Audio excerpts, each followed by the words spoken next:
Welcome to week 5 of the Happy Scrappy Quilt Along, and today is basting day. I'm super excited to get the basting done and move on to the quilting, which I really enjoy doing.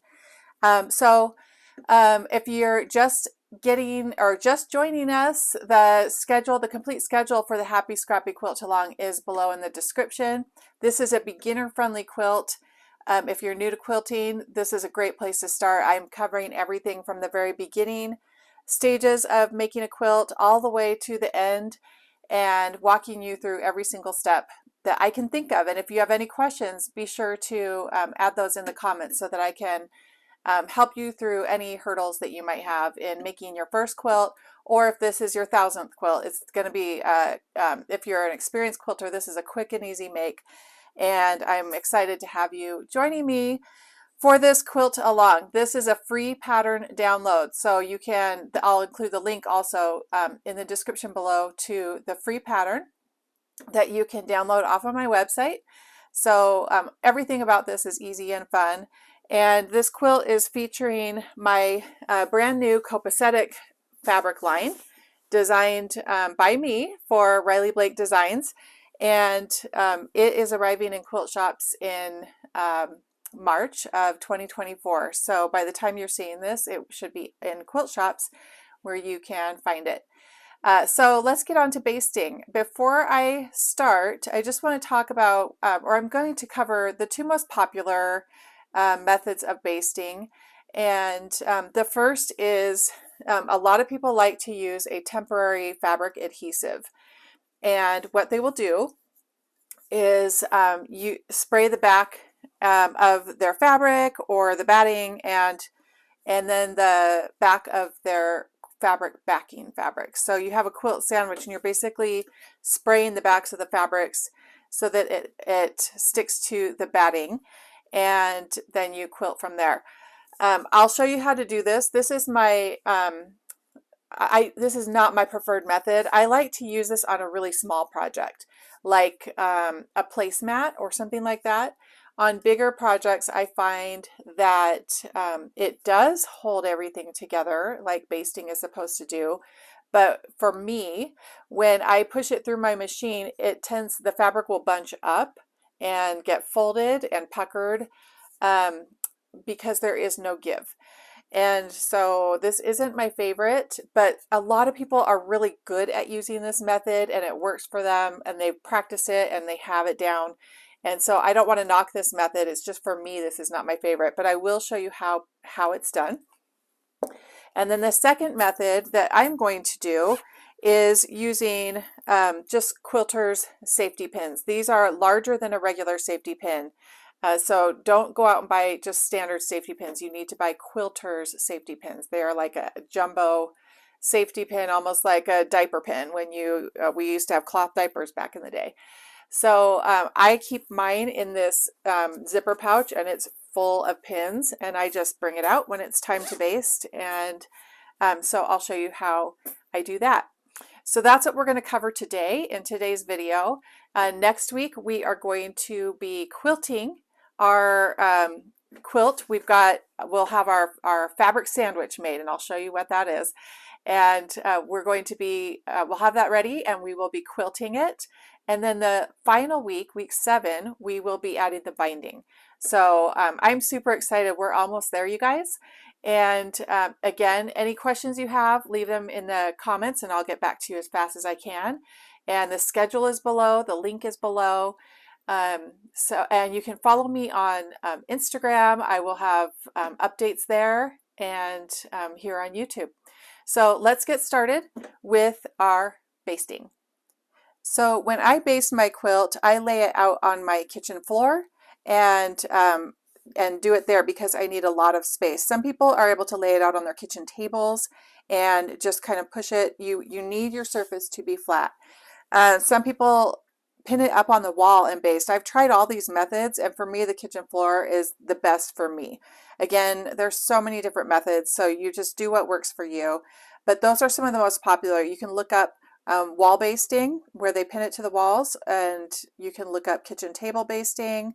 So those are some options. Now, If you're sending your quilt top off to a professional quilter, you don't have to do any of the basting at all. You will send the quilt top, completed quilt top, and you will send fabric for the quilt back, unless they provide it, but typically you'll send fabric for your quilt back. So when you lay out your quilt, pretend this is laid out on the kitchen floor. You will first lay out fabric for your quilt back, and you want it to be about 6 inches wider than your quilt top. The reason why is because as you're quilting, there might be movement. See, watch this. Pretend this is my sewing machine foot, and it's pushing the fabric. And so there might be movement, and sometimes that's a lot of movement in different directions. Hopefully we don't want that, but sometimes that happens.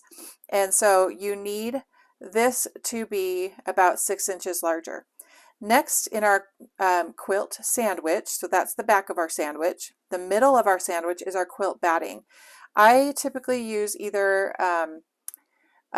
just a cotton batting or a wool batting. I don't like to use the polyester battings, but some people do. So cotton and wool have their different pros and cons. I'm not going to cover that in this video. Honestly, I usually pick based on what's the cheapest at the time. I'm not that picky. And also the color. This is an off-white batting. If I was doing a predominantly white background quilt, I need to have a white batting because that creamy off-white will show through the white fabric and change that color that you see on the surface of your quilt top. So that's something to keep in mind. If it's a really busy quilt or a darker quilt, it can be off-white, unbleached, or it can be white. It doesn't matter. All right, and then you want that to be either the same size as your quilt back or a little bit smaller, but you still need it to be larger than your quilt top. Again, for movement. The worst thing that can happen is if your fabric on your quilt top shifts. So say you had this the exact same size, even if you shifted 1 inch in one direction, you're going to end up with no batting on that fabric that shifted. So give yourself a couple inches of space between the edge of your batting and the edge of your quilt top. So this is kind of what it looks like when I do it. Sometimes my batting will go out farther. That's not an issue. The issue is more giving your quilt top space to move around and for fabric to shift.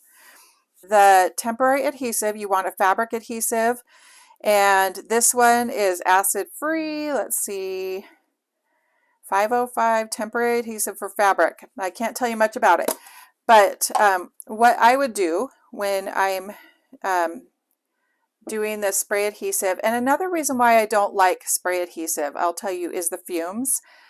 You can't really do this indoors because there are a lot of fumes, and the other reason why is because if it goes off of your quilt fabric in any direction, you're going to end up with sticky adhesive somewhere on your surface, whether it's on your wall or your table or your floor.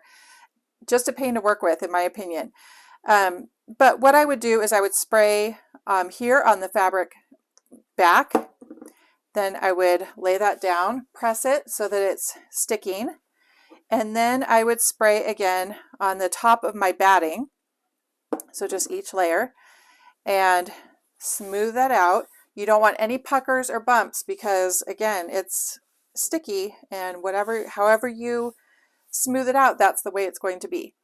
So, but it is repositionable. I could pull this up and reposition it down. It won't be as sticky, I've found, if I do that, but it's nothing is too permanent with this. So like I said, it's a temporary adhesive and it will wash out. Another drawback of this is it can gum up your needles. So there is a place for it, but for a full-size quilt, I don't love it. It also gets expensive when you're buying a can of this, or 2 cans sometimes for each quilt. So that's how that works. For your pinning basting, you're just going to pin. So I like to start at the center of my quilt, pretend this is the center, and I work my way out about every 6 inches. I try. You don't want them too close together. It will end up like pulling up the fabric if it's too close together, and then when you unpin it, you'll end up with fabric moving around too much, too far apart, and you'll also end up with fabric moving around too much. So you just want a happy medium. Get those pinned, and then you can take that up to it's all pinned on the back, you can see, take that up to our machine and quilt it.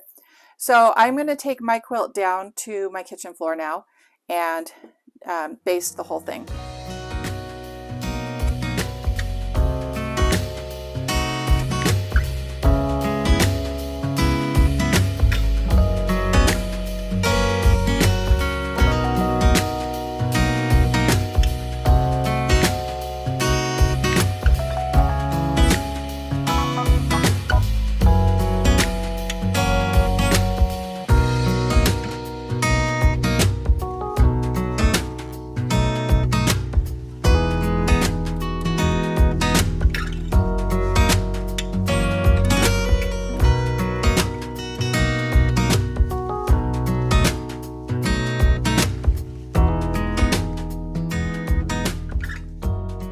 Okay, so I do want to point out what looks like, you can see these edges, looks like the normal amount that I talked about to have beyond your quilt top. And then I've got this big swath of extra fabric and batting. The reason being is that this is a throw size quilt top, and the batting that I purchased is for a queen size. So it's a lot of extra, and what I'll do is when I trim it, I'll save that extra batting.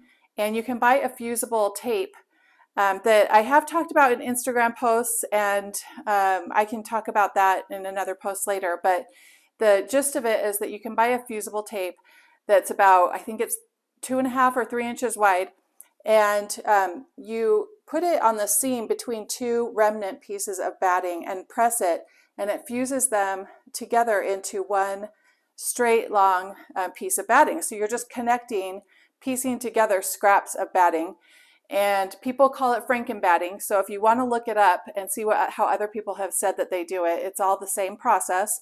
You're just piecing it together and fusing it with this tape to create new batting for quilts, and you really cannot tell once it's quilted. So this will not go to waste. I do this, the Franken batting technique, all the time.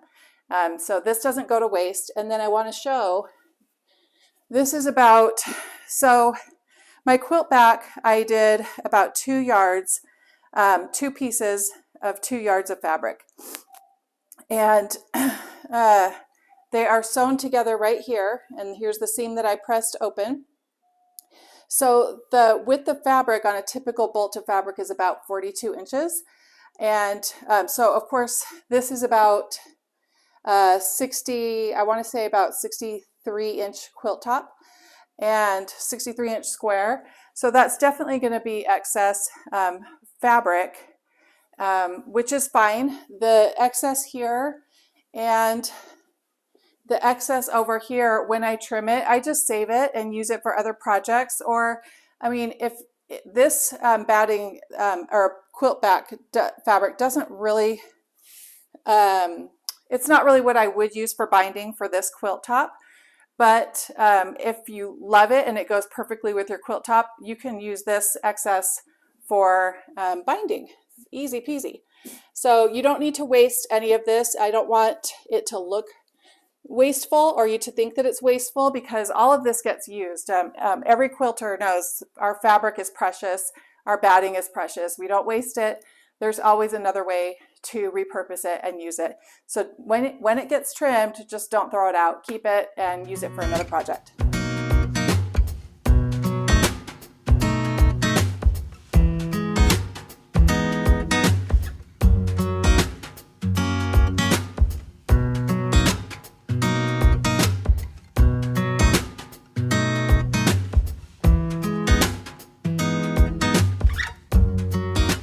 To speed this part up for you so you don't have to watch me slowly baste the whole thing. But if you noticed, I started at the center and worked my way out, and I like to do that and then work my way out on one side and then start at the center on the other half and work my way out.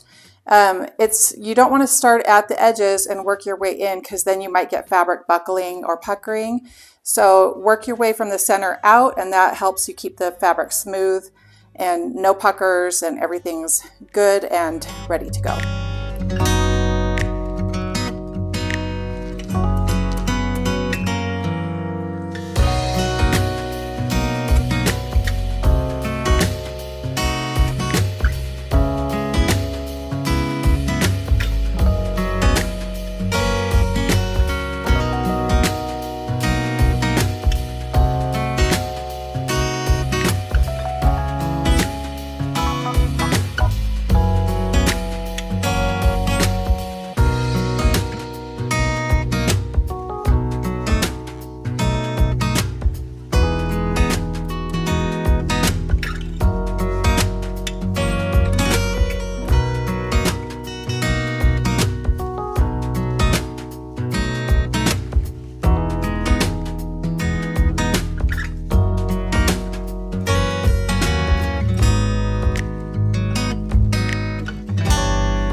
All right, that's it. We are wrapping up week 5 of our Happy Scrappy Quilt Along. So I hope you've enjoyed this so far. Today we basted our quilt. And I did just want to add that if I were making a quilt that was larger than a twin, this is a throw, but if it was larger than a twin size quilt, I would be sending it off to a quilter to be professionally quilted, and I wouldn't even bother with this step. And I would just send it off to be quilted and bring it back and do the binding myself. The reason being was practical. As you could see, when I'm basting my quilt, the only space I have is on that kitchen floor area in my home. I don't have a larger space. And so it's not practical for me to do anything larger than what I have space for. So that's my reasoning, and why I mostly do throw size, baby, and twin. I don't often go larger than that at all. I don't really have a need to. Someday I might, and certainly this pattern could easily be expanded into a queen or king size quilt. But I just prefer to do throw and twin and baby. And that's why I like to quilt on my home machine, and I like to do it all at home. But I don't have space for anything larger. So keep that in mind. Look at the space that you have in your home, and that can help you make that decision whether to baste and quilt on your machine or send it off to a quilter to be done professionally. And I've sent quilts off to be done professionally many times, and they are gorgeous and well worth it. But I also do enjoy quilting at home. So There's pros and cons to weigh in each situation with each quilt. So that's it for basting. Next week we are quilting on my home machine, and I'll talk about the pros and cons of quilting on the home machine. I just gave you one example, but there's other things to weigh in and factor in. And then week 7 is our final week, and we will be binding our quilt, and then we'll have a complete quilt from start to finish. So this has been a fun quilt along, and we are over halfway done, and I'm excited to see everyone's progress. Please share your progress and your quilts on Instagram with me. Just tag me at Bayhill Studio, or use hashtag Happy Scrappy Quilt Along. And I'd love to share your projects with my followers. Again, check in the comments if you have any questions or concerns, and look in the description below for the whole schedule for the Quilt Along, the order in which everything is happening, and the link to the free download. So thank you for joining me, and I can't wait to see you again next week, and I hope you have a blessed day. Bye-bye.